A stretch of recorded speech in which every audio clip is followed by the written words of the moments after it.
Don't be alarmed. The quasi-shimmering light before you is a trans-dimensional gateway to other worlds, other voices, other thoughts, and other realities. Up feels like down, and down feels like the number 7 on a Wednesday morning. Don't worry. That quivering, blood-boiling sensation under your eyebrows is all a part of the charm. Welcome to the PCC Multiverse.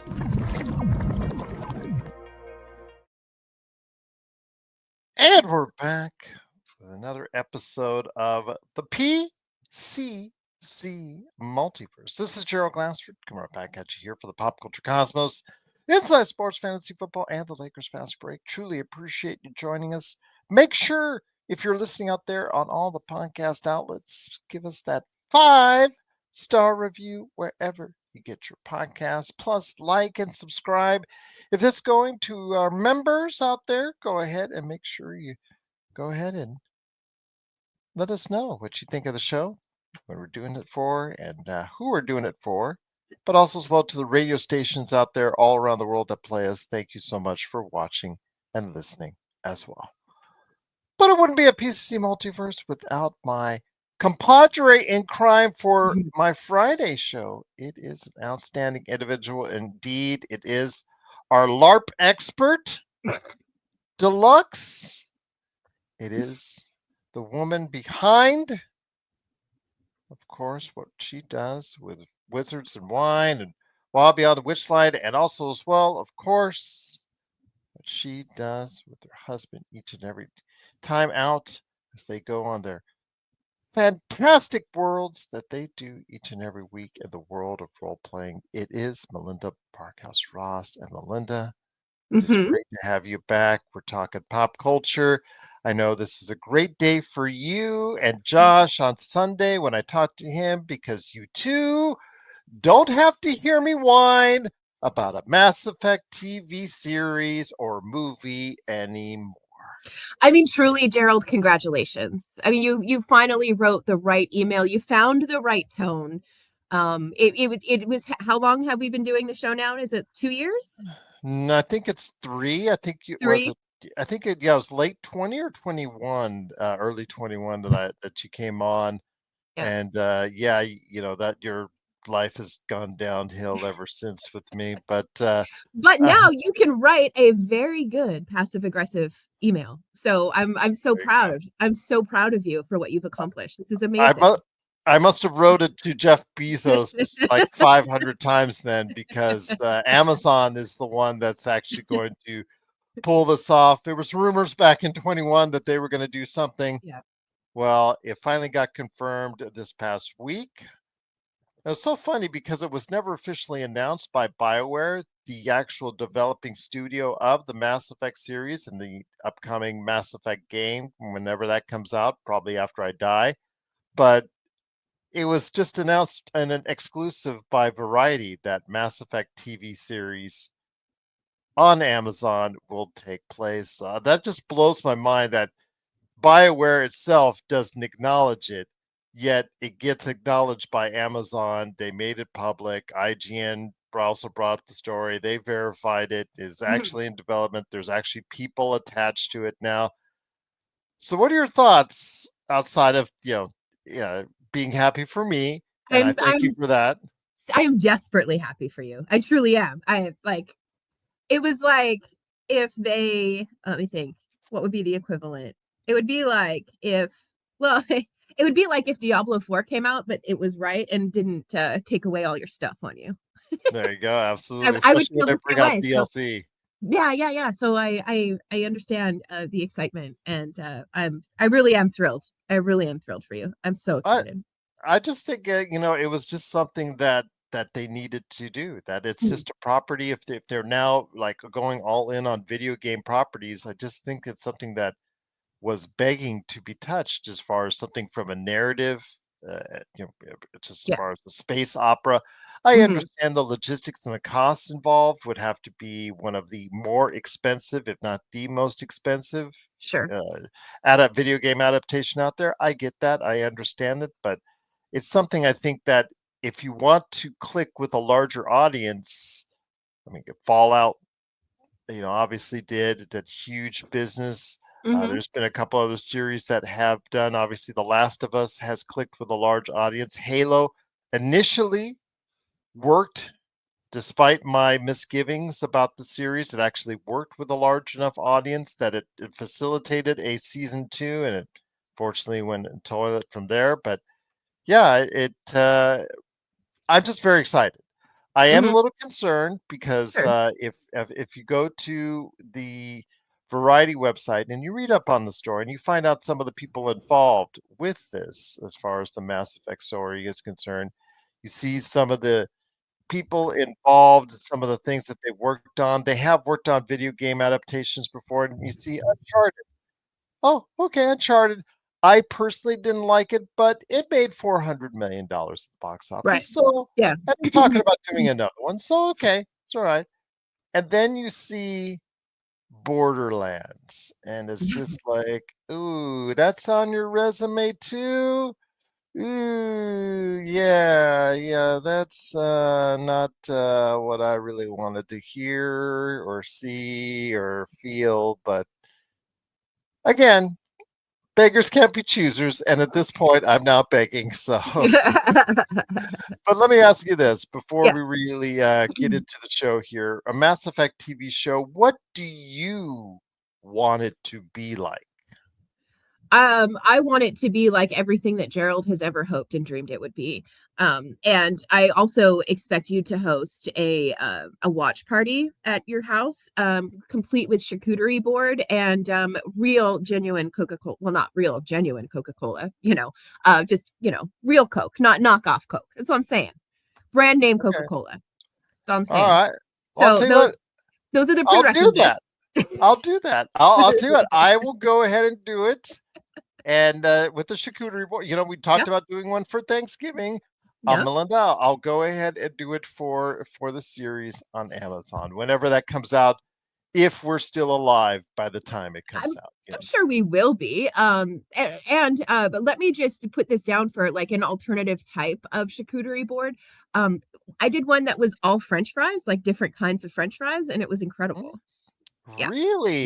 Yeah. We had curly fries, we had spicy fries, we had garlic rosemary fries, we had regular shoestring, steak cut, um, crinkle cut, straight cut. What else? What other kind of French fries are there? I feel like there's a really obvious one. Oh, the waffle fries. Yeah. Hmm. Yeah. It's just a fun time eating a bunch of French fries. I think I'm gonna have to talk to my wife about that. Let's Yeah. see. It's Okay. such a good idea. And when we threw the party, we just had everybody bring a French fry. Like just pick up a bag of fries and bring them, and we cooked them. Interesting. Yeah. All Yeah. right. So yeah, that could be a Mass Effect kind of gathering. Sounds like it We'll to me. see. Yeah. Again, I still have concerns because Mm. it is just in those famous words, in development, and Yeah. that's never a guarantee. Exactly. Uh, Yeah. but Kareem Zarek will executive produce under his Cedar Tree Productions banner, according to Variety, with Ari Arad and EA's Michael Gamble, who also is part of what's going on with the Mass Effect video game, as far as Mhm. Michael Gamble's concerned. They're both executive producing. Ari Arad does have a history with Marvel, but then again, like I said, he also has a history branching off of Marvel. And Zrek also has a history with Marvel, with Daredevil, Jessica Jones, Luke Cage, The Punisher, and he also has Legion under his belt. And then Arad has some of his adaptations, like I said, included Borderlands, Uncharted, and Ghost in the Shell. And two of those three kind of makes me concerned. So Well, I'll I leave mean, it at yeah, but the first ones that you listed off, I mean, that all sounded great. that. Okay. All right. You Well, know. again, So I think that you should hold on to you should hold on to mass amounts of optimism. well, again, I know there's a lot of speculation now that's going wild on the Mass Effect forums. I will say, I just want it to tell a good narrative, very close to, or probably in line with what the video game does, or did. Yeah, yeah. Except for the ending of 3, which pissed everybody off. You can change it from there. So yes. Right. Yeah. No, I think that's probably how most Mass Effect fans really feel now that the news has finally come. You know. Yeah. And it's Yeah. been so far away since, if you see behind me, all the Mass Effect paraphernalia, Yeah. 2007 since the original series, and then 2009, I think, Mass Effect 2, and then 2011 or 12 came out Mass Effect 3. There's been enough time where people don't remember, the general fans, the general audience doesn't know about the Mass Mhm. Effect storyline that Sure. much. Yeah. The Mass Effect fan base would love to see a refresher of that storyline, and if it stays close to that. I don't want seeing what Ara did with Uncharted, where they put a new story in its place, Right. and at the very end, spoilers, they kind of hint towards just getting into with whatever sequels would happen, would be getting into a what was going on in the video games. I don't want an original story in this. I think that's the kiss of death. They did it with Halo, and I think it went awry really quickly for Halo fans. That's why they didn't support it and ended up just kind of poo-pooing on it, including us. Yeah. So I would think, you know what, there's a story there. Just make sure it tells it in a cohesive fashion over the course of 8, 9 episodes. Whether or not you want to do it all in one shot, or you want to just lead on as far as, I guess, put an ending point and make it over the course of 2, 3 seasons. There's about the base of the 3 games, there's a storyline there that could last for several seasons if you so choose to pursue that option. Yeah, and I mean that's really I mean, it would be like if they decided they were going to make, and this would be hilarious. So anyway, if they decided to make like a Diablo show or movie, um, it would be the same thing. It'd be like, listen, there is so much lore and there is so much stuff that's already there. You don't need to write something original. You just need to give me the story that I know and tell it in a compelling way. That's all that I'm asking for. And if, 2 or 3 seasons down the road, we need to start working in some original content, then maybe we can do that. But I have to trust you first.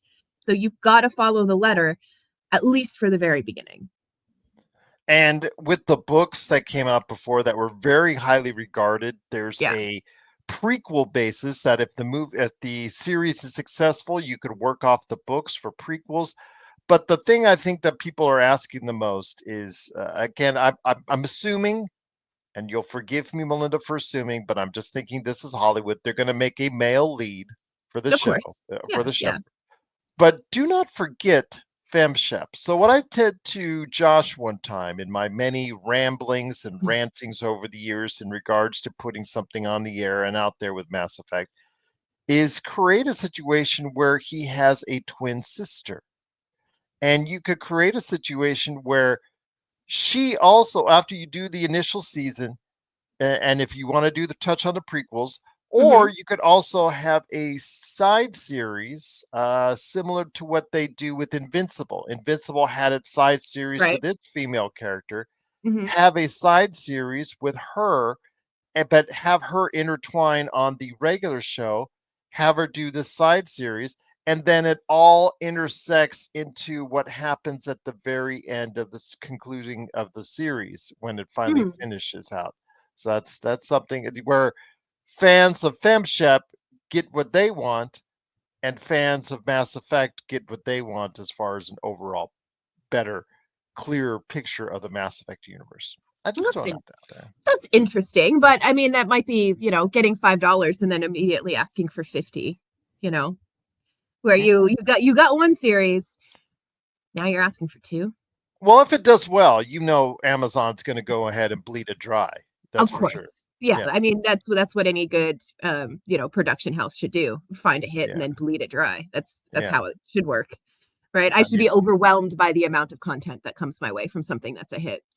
and that's one thing the Mass Effect series has. It has characters that have been already spun off in and or have the ability to be spun off. So we will Yeah. see. But again, first and foremost, obviously tell that basic story Mhm. of uh, Shep, Shepherd, and just basically go ahead and tell that core story from there. Obviously, the relationships, the diverse set of just crazy characters that he interacts with, and from all across the galaxy, and then how they all come together to help save the universe, not just once but twice in Mass Mhm. Effect 2 and Mass Effect 3. So it is prime for something really, really good if well done. The thing is, will it be well done? We'll have to wait and see. But I'm glad that Amazon, they are the one entity outside of Netflix that seemingly says, you know what? If we like what we see, we're going to go ahead and give you a envelope full of cash, as they did to Lord of the Rings. And Mhm. you saw how much they spent there, $500 million there And to that was just on start. that scene of her riding the horse down the beach. That was It, that was where most of that budget went. That was yeah, that was I'm so sorry, but that was the dumbest thing I've ever seen. you're still on that What? all these years What? later. It was 5 minutes of just riding a horse down the beach. I don't. Yes, the fabric is very pretty. I get it. I don't need 5 minutes of it. That was obscene. Oh my God. It Sorry. actually is. It's no worries. It actually is not a bad show. I like it. It is a good show for what it's worth as far as Lord of the Rings of Power, but it has to be taken into context. It does not approach the original three movies, but I would probably equate it to where watching it with The Hobbit, like it's a one-time watch for me, and then there you go. But Yeah. it is Mass Effect. I hope again that they decide to come to grips with a storyline. I know a lot of people are talking about romance and affairs and all that because Shepard could romance pretty much anybody Well, that's there. as you Yeah, do when you're in space, yeah, exactly. what else are So you supposed to do out there? I know that's been highly speculated on that as well, and since they go TVMA all the time on the Yeah. Amazon and Netflix, gee, the space is the limit from there as far as that's concerned. So we'll see. But I have finally got my wish. My moaning and groaning to the world Yes. of Yes. entertainment has finally been done and finally been Well done. heard. Well, we think, anyways. Mass Effect is officially in development. Share your thoughts out there. Are you excited as I am? Please let me know. PopCultureCosmos at yahoo.com.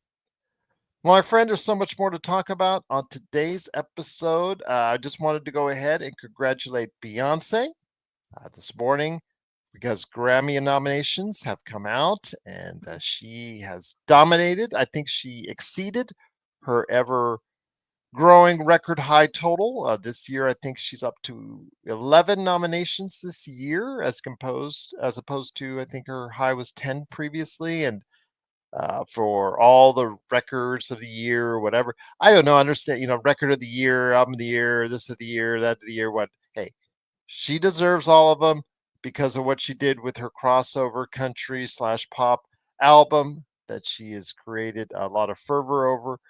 The country community kind of shunned her as far They as the sure country did. music.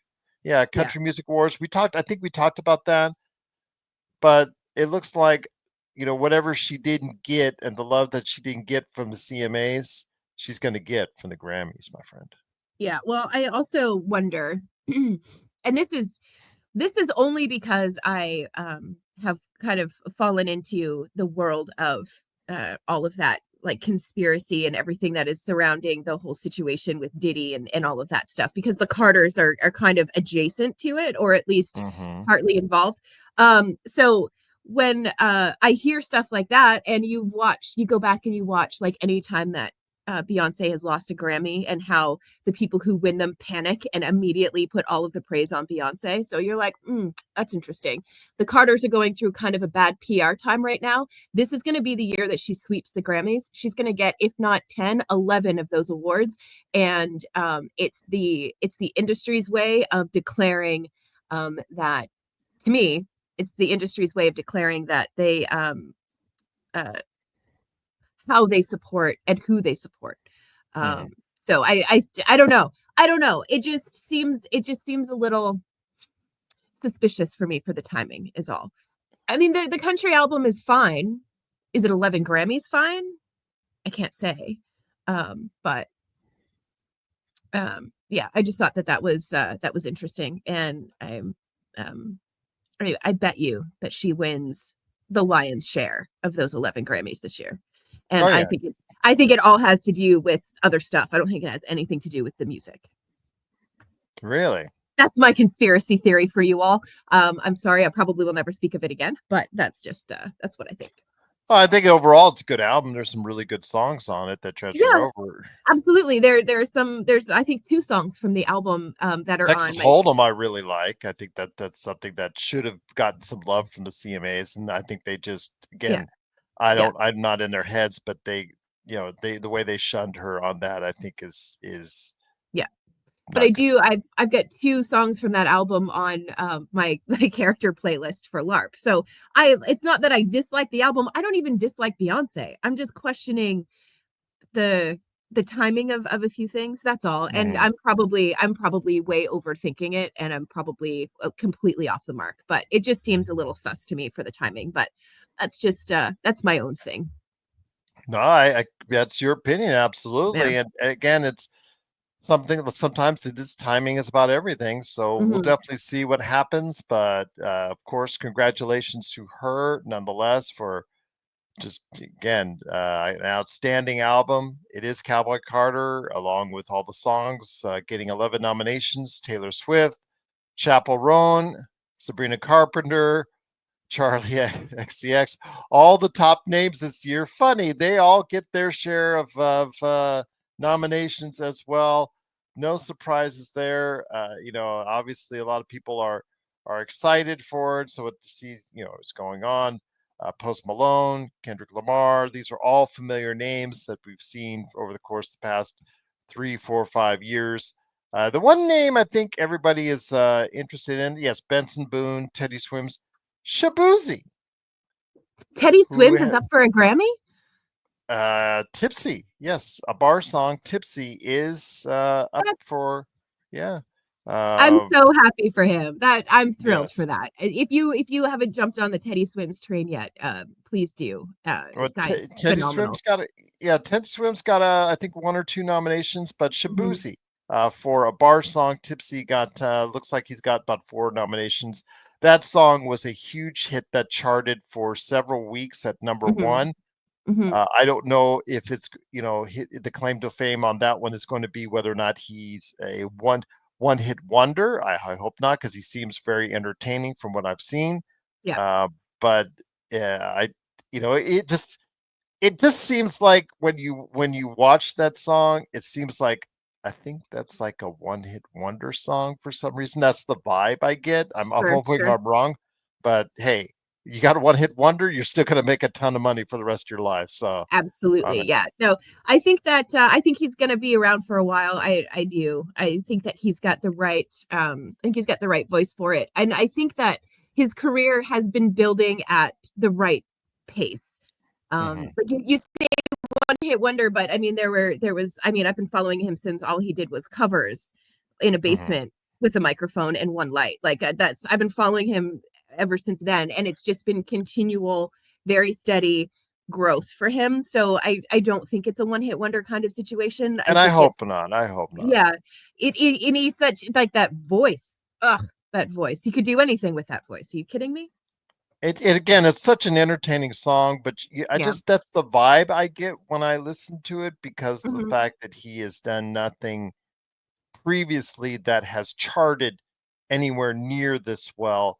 And that's again not to denigrate his work in any Hmm. way, shape, or form, because there's a lot of one-hit wonders as you've seen over the decades, the 80s, 90s, and 2000s that have had good careers doing things in the world of music. It's just sometimes there's just that one song that resonates with the larger audience, and then Yeah. that's it, you know. But again, I'm hoping he'll find great success and many more hits to come as well. So, He's uh, playing here in Vegas soon. Do you want to go to the show? I will formally introduce you to Teddy Swims. okay, well, Teddy Swims, he's finding the door somewhere, as far as if I remember correctly. So we'll see on that one. But All it right. is All right. But yeah, did you like how I put in the door there? Mm-hmm. That's just Mm-hmm. yeah, the gosh. But it is the Grammy nominations. Hopefully everyone out there has gotten a chance to check it out. I posted the link to take a look and see if you want to go ahead and check out the list. The song that just is crazy for me is Birds of a Feather. Billie Eilish, such an outstanding singer, but that song has been played time and time again. Oh, yes, I'm sorry. That and Die with a Smile, because I see they're both Song of the Year candidates, and I hear them like back to back on the radio stations here in Las Vegas. Yeah. All a hit the is a hit, time. baby. A hit is a hit. And that's, as soon as that happens, it doesn't matter if you're listening to top 40, if you're listening to adult contemporary, you're going to hear the song if the song is big enough. And yeah, you just can't get away from it. I still love the Lady Gaga Bruno Mars duet. I think it's so good. I think it's so pretty. I love it. And my wife loves it. But the thing is, when I hear it the previous hour and I hear it the next hour after the time I'm listening to it, then it gets nauseating for me. Yeah. And So of course, I understand the radio stations have these prerogatives in doing that. Is that correct? It is. Yeah. I was just going to say, so you're probably listening on like a top 40 station, and really a top 40 station, when they're programming them, they try to deliver one of your favorite songs every 15 minutes. Okay, so when the songs are like hits, when they're like close to the top of the charts, you're going to hear them wall to wall, because when you're listening to top 40, they're not assuming that you're listening for longevity, like over hours. They're assuming that you're listening on a commute. So there's usually like an hour and 15 minutes or an hour and 25 minutes separation between one specific song. That's how quick the turnover is, usually on a top 40 station. That's what I was going to ask. Is it like 22 times in a 24-hour time period that you'll hear that if it's a top song? Yeah, it could spin that fast. Really, what you want to look at weekly. So if you're listening to those songs, they would be in power rotation. So those songs are going to be played like 100 plus times a week. And you can take that and you can break it down and you can do the math that way. And sometimes they'll get played a little bit more because you'll have like a top 7 countdown or an all request show. Do they even do request shows anymore? I don't think they do. Not many do anymore. Yeah, and that's a shame, isn't it? Like, bring back the fun stuff that was part of radio. Because it's so much easier to do that, because you could call, text, social media, whatnot. You could just immediately request a song. Yeah, but I mean, I guess that's Spotify. You don't have to wait for the radio announcer to do it. Yeah, I guess. Yeah. Well, anyway, on that sad note, no, that's why you hear those songs so much, because those top 40 stations are trying to deliver exactly what the audience wants, and that is their favorite songs every time they're in the car. So that's the goal. That's why the repetition happens so much on top 40. Yeah. Interesting. Okay. So with that, now that you know behind the evil minds behind radio, please let us know your thoughts. Do you like, if you listen to top 40, those songs being replayed all the time? And what are your thoughts on the Grammy nominations? We would love to hear your thoughts on that. Please let us know. popculturecosmos@yahoo.com. Well, my friend, 1/2 hour down, 1/2 hour to go here at the Pop Culture Cosmos' PCC Multiverse. It's Gerald Glassford along with Melinda Barkhouse Ross. I want to ask you, my friend, are you prepare yourself as a Star Trek fandom person? The evil other side is Star Wars. And guess what was announced? That on the same day Mass Effect was announced. So Mass Effect couldn't steal all the thunder on Variety. It had to be pushed down to the second story, because Lucasfilm announced that they have another trilogy in development from X-Men producer Simon Kinberg. He is producing another trilogy. It is not going to be in the Skywalker universe, thank God. I understand. I was watching a documentary the other day, a full, complete documentary of the original Star Wars trilogy, and I guess Lucas's plan was at one time to do 12 based off of, episode 4, 5, and 6 was the first ones. He went back to 1, 2, and 3. 7, 8, 9. There was actually a plan to do 12 at one time, and I was thinking, when I saw that first article headline. I'm like, oh man, are they going to finish off Lucas's 12? I'm like, oh, phew, this is in a different universe altogether. Your thoughts?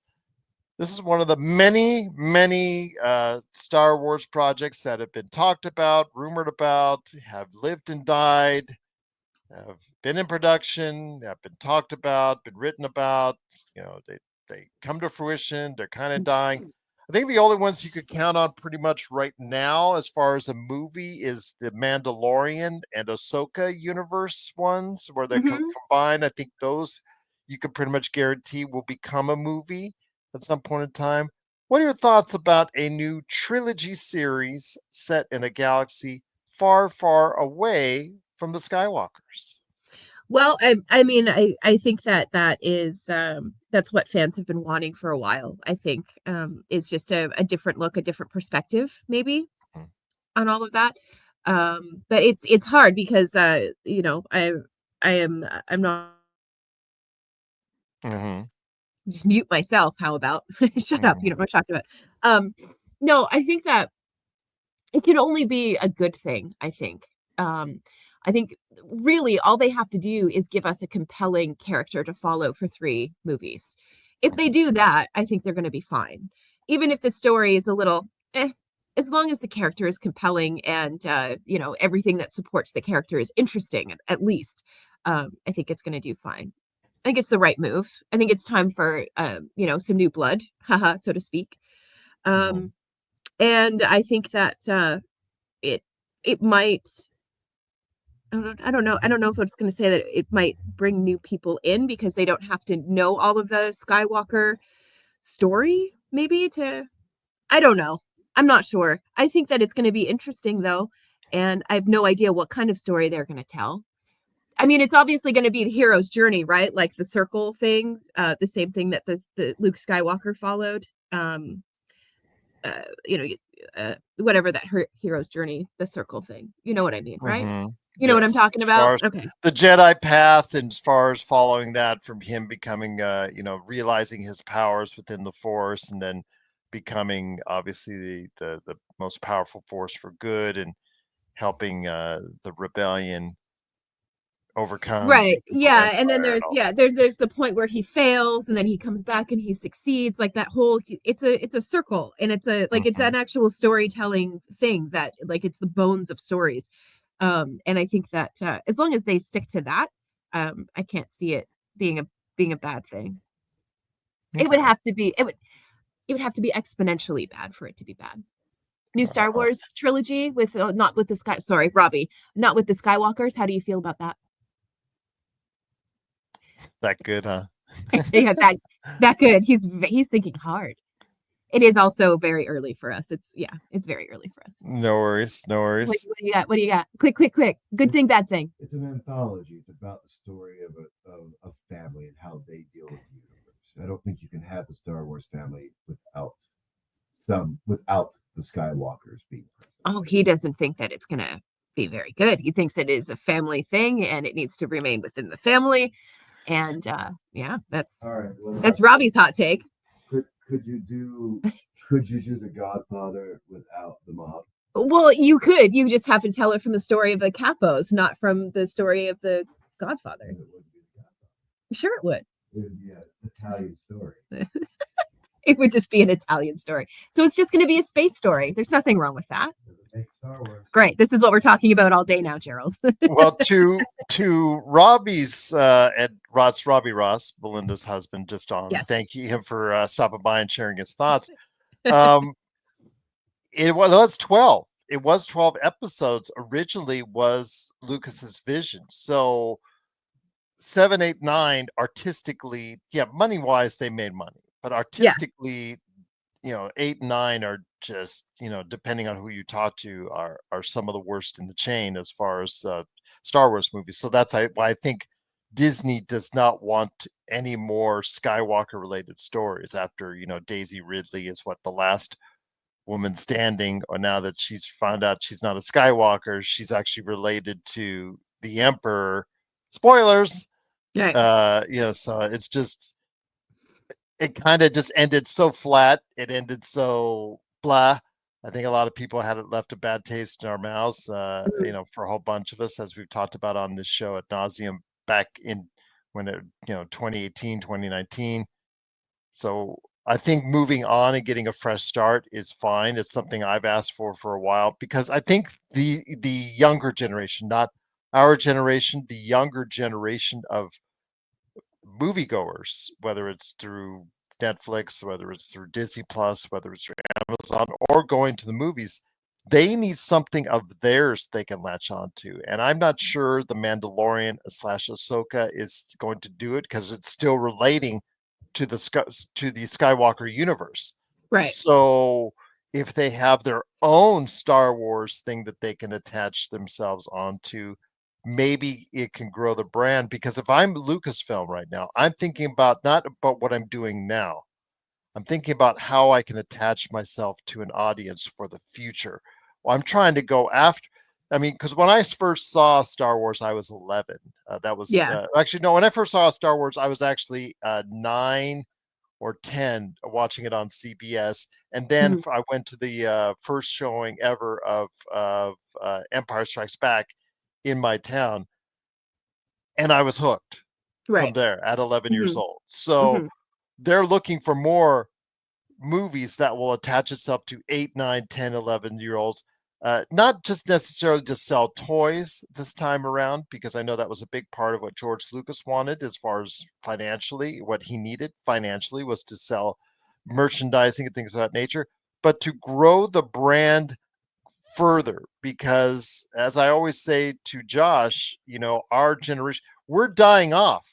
The Yes. the the individuals that are the generations that are liking the pop culture that have been traditionally part of what have been what's all about for us over the past few decades, we're dying out. So you need some new pop culture that's going to relate to an audience as they grow up to be our age that they will have followed instead. So maybe Star Wars can be that, but I think it has to be a new story for them they want to follow, not their dads, moms, grandmas, grandpas, cousins, uncles story, their Mhm. own story that they connect to. And so I think having a new trilogy in a new setting, I think finally getting rid of this after the Ahsoka Mandalorian thing, finally getting rid of the Skywalker saga once and all, I think would be a good idea for all best parties concerned. Yeah, and I think that you're right. I think that it is time for like the next group of Star Wars fans to have their characters and to have their piece of the lore that they get to love and cherish the That they same way can that we. relate to. Yeah, exactly. So I think that that's pretty right. I think if you go back now, and you try to watch the original movies, I do think that there may be a little bit of something that is lost in terms of connection with a modern audience. And it's so silly to me to be talking about Star Wars and then talking about a modern audience. That was weird. Um, Well, let me just say Gen Z. Will Gen Z as a collective, I know that we have a young audience member that pops in. Cool Bro is what his moniker yes. goes by. He's Yeah. 15 years old. He's actually a high school. I've talked to him. I've interviewed him. He loves Star Wars, Yeah. but there's not as many of him Right. as possible. Yeah. And I Yeah. think that there's a consensus that wants a Star Wars that they can connect to, that they can call their own.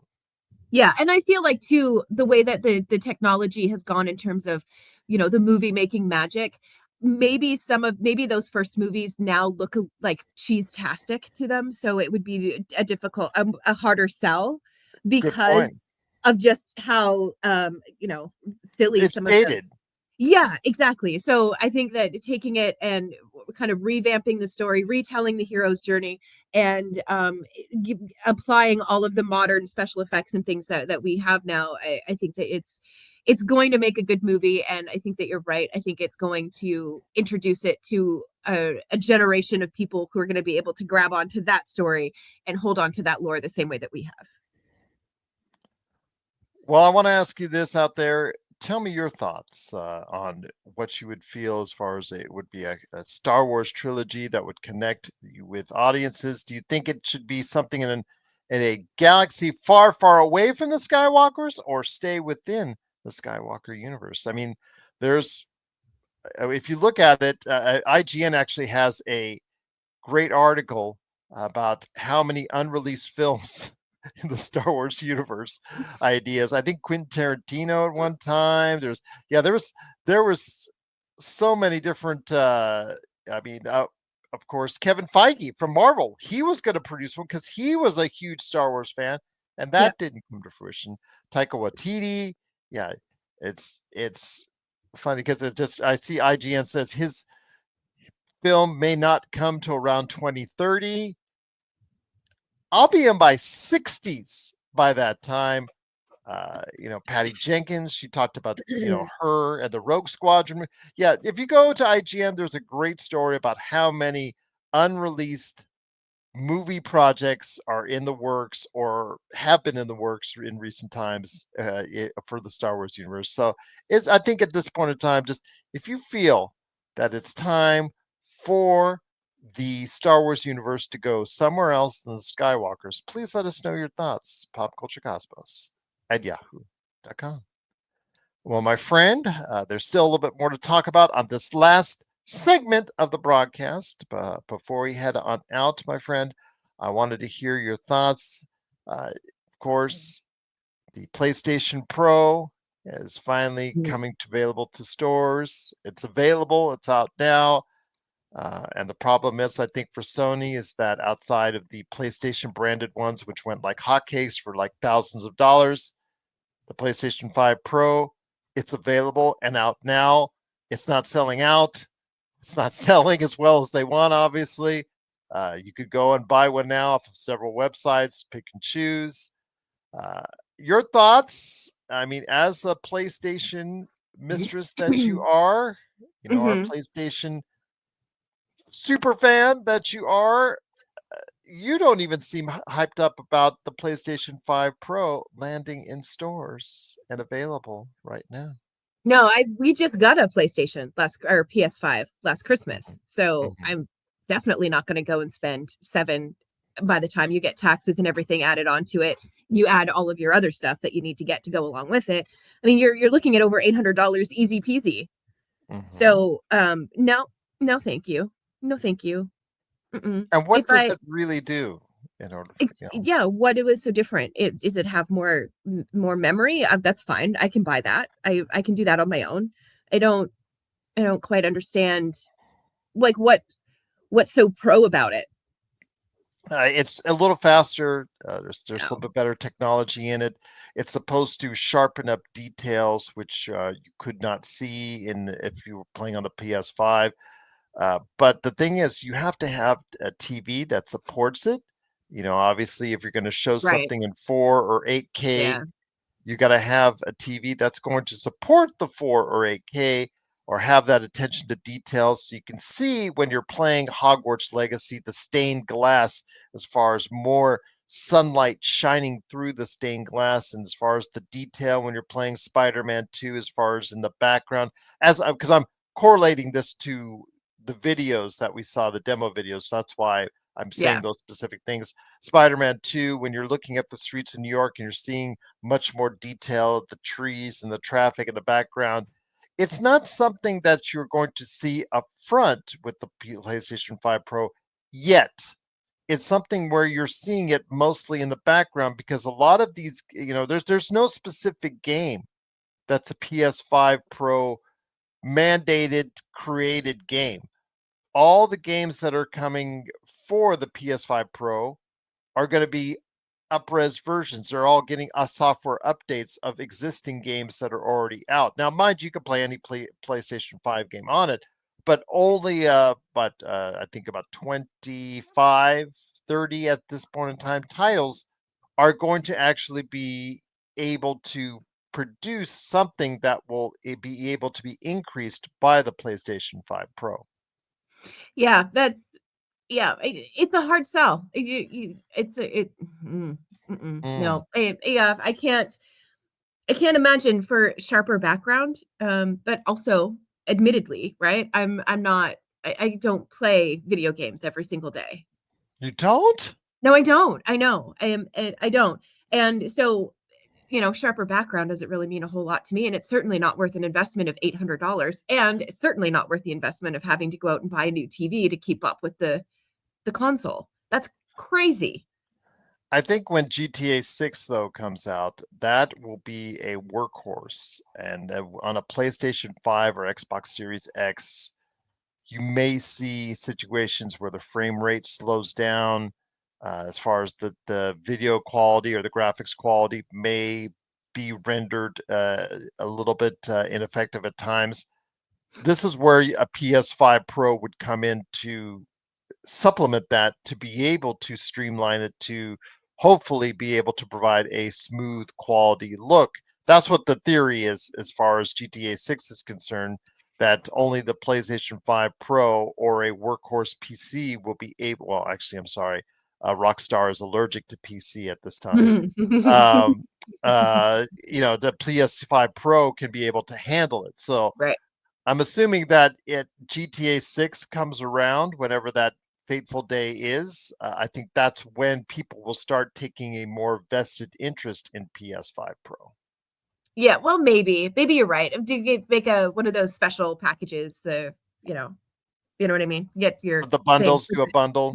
Yeah, and like have the skin on the white part of the. You can do the whole thing. Might as well. Now that would sell. Yeah. Yeah, you might as well. If it's not selling, figure out what game they want to play on it, and then do that. Stick GTA 6 on the side of a can opener, and it will sell. That's pretty much there. It is. Yeah, so absolutely. Yeah. But for me, no, I'm gonna pass. Okay. I'm just asking because, again, it's something that they had flaunted out there. They tried to get it over to an audience, and then there was like a tepid response. I know that time you and I talked about it when they first announced it. Same thing with Josh and everyone on the Super PS Games cast. We talked about it. It just looked like it just was something there. It was just not worth the money that was being asked for. And then, of course, a week later, they came out with the PlayStation 20th anniversary branded ones, and it's like everybody went gaga over it. And of course, those, because the fact that they're limited edition and numbered and all that, people went crazy for those. So, of course, would that bring interest to the regular PS5 Pro? So far, it hasn't. So far, it goes back to, okay, we're going to spend $1,000 on this a special edition one. Okay, we'll do that, whether we're reselling or collecting it, but we won't go as far as for everyday use, get a $800 PS5 Pro at this time. Yeah, it's not even close to being on a priority list. That's wild. Yeah. Not for us anyway. But again, like I said, I don't play video games every day, so it's not something that we heavily invest in.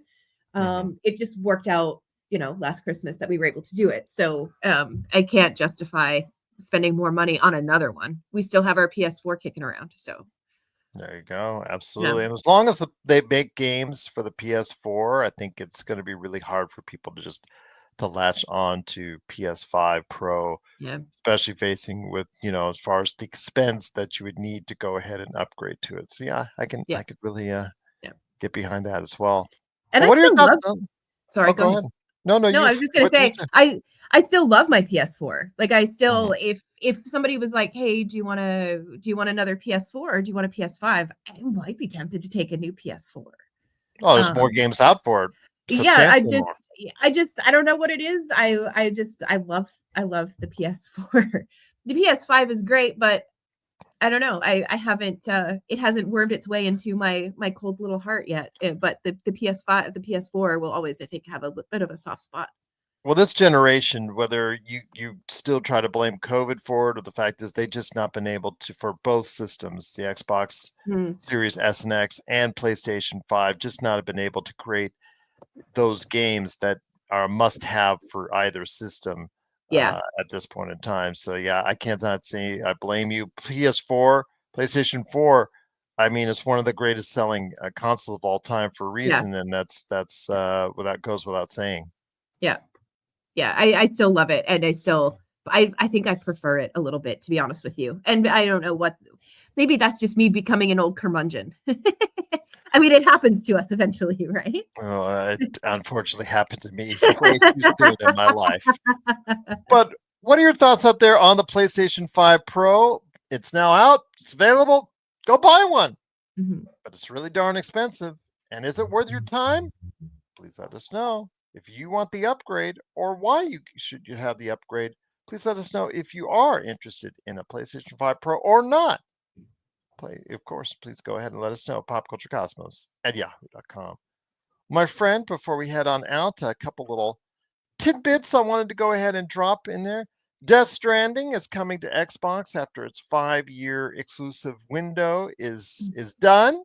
So Kojima did drop that this week. So now it's available on Xbox Series S and X. But the thing that caught me was that Death Stranding, he says he now has full control of the IP going forward. So that means Death Stranding 2, if he wants to go ahead and create some type of series off of it. It's so weird, it's so out there, it's so Kojima-ish.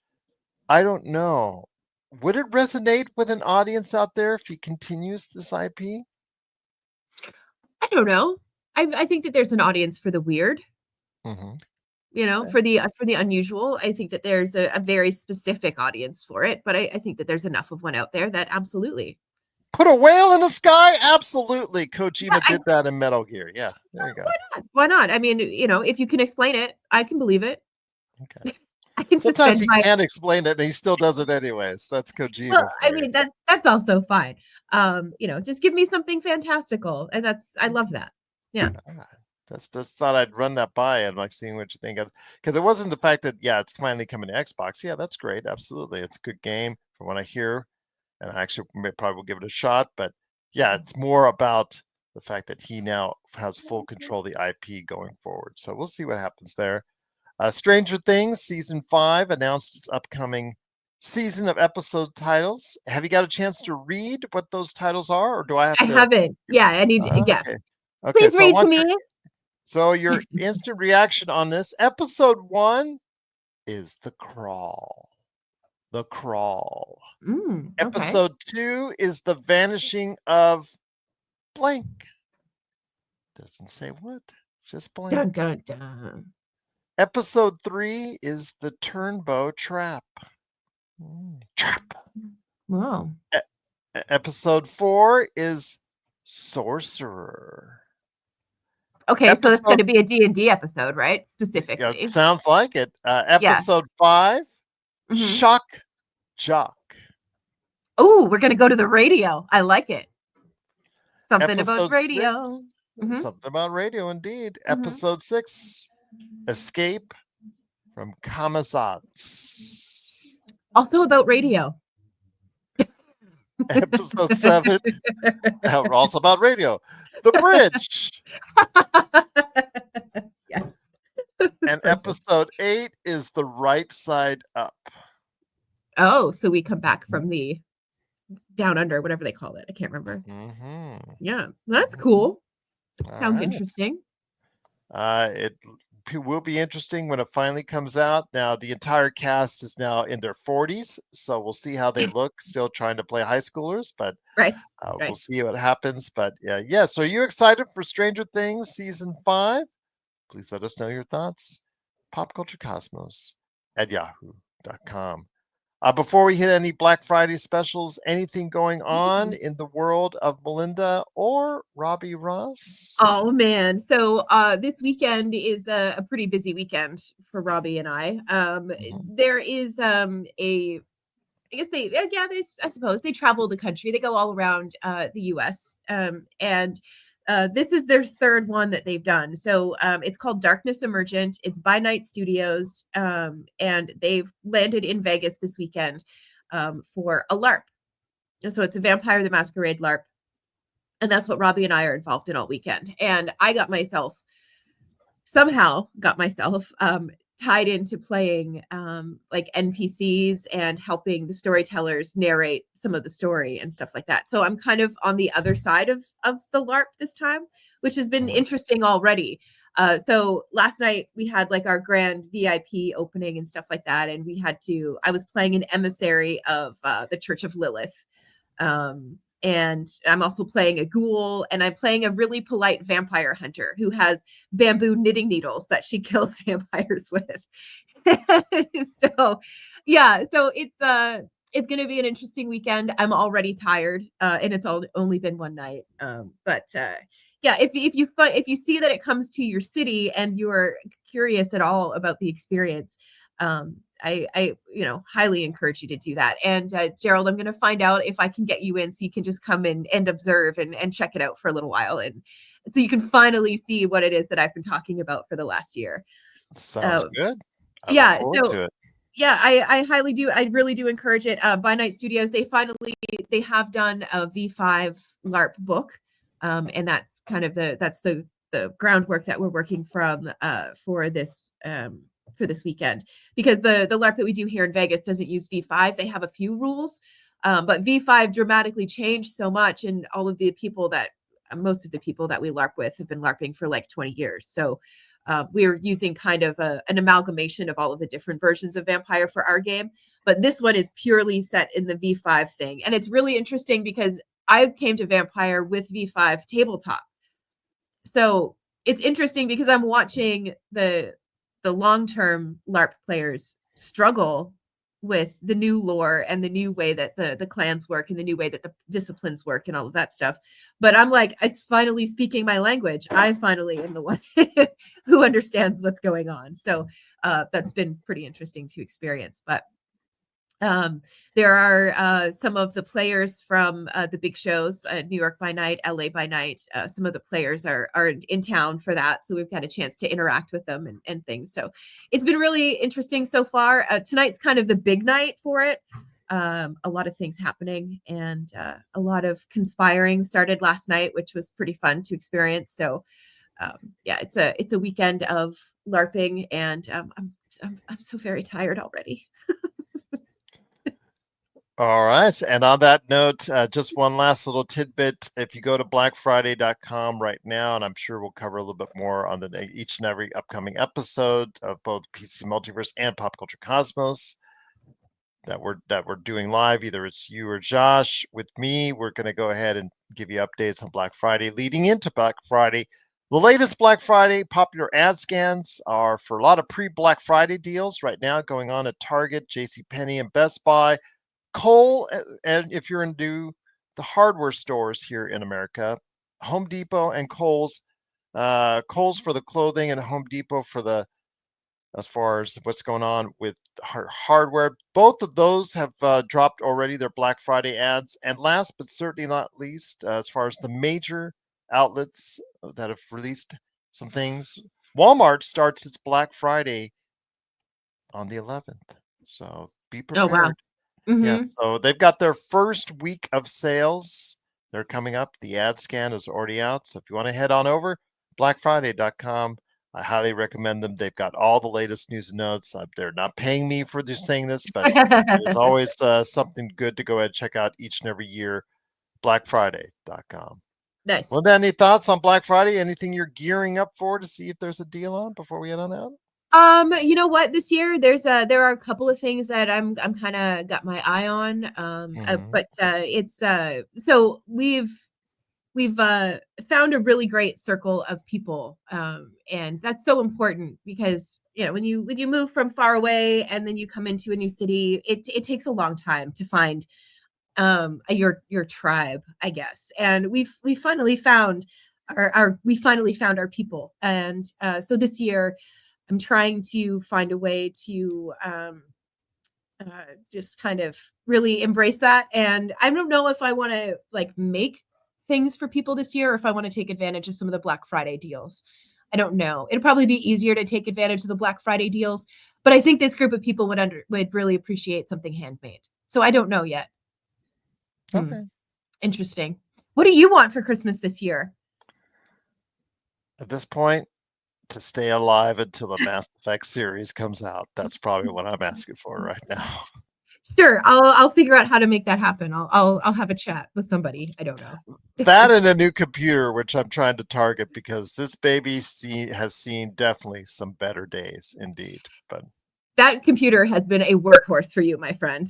Yes. When you retire that one, it needs to be bronzed and put on a shelf. It just might be. It Yeah. just might be. So for Melinda Barkhouse Ross, this is Gerald Glassford. It's another beautiful day in paradise right here in the PCC Multiverse. We thank you for listening. And here's hoping you have yourself a great